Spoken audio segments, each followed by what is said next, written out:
إهداء من ريم بدر إلى أم غزوة. نعزف على وتر الغلا عذب الألحان في ليلة ما مثلها أي ليلة، فيهم بدر تهتف رايد وقفان للغالية غزو الكريم الأصيلة.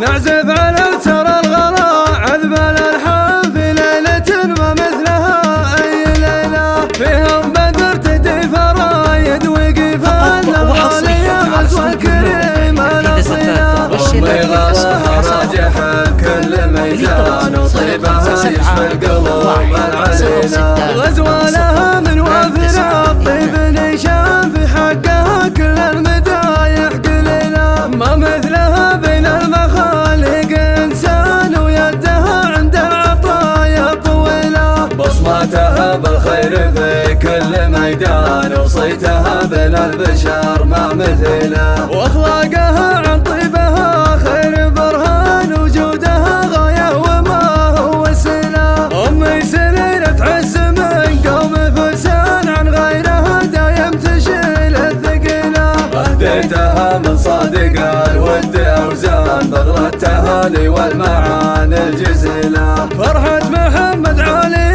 القدر والشان رمز الشهامة لمكانه جليلة. نال السعادة والهنا اليوم الأحان وأيامها امست في زفاف جميلة. وعروسها اللي حسنها حسن فتان أميرها المتفردة والأصيلة. الله يسعدهم على مر الأزمان وبالهنا يمضوا سنين طويلة. نعزف على وتر الغلا عذب الألحان في ليلة ما مثلها أي ليلة، فيهم بدر تهتف رايد وقفان للغالية غزو الكريم الأصيلة. أمي غلاها راجحة بكل ميزان وطيبها يشفي القلوب العليلة. غزوة لها من وافر الطيب نشان في حقها كل المدايح قليلة، ما مثلها بين المخالق إنسان ويدها عند العطايا طويلة. بصمتها بالخير في كل ميدان وصيتها بين البشر ما مثله، وأخلاقها عن طيبها خير برهان وجودها غاية وما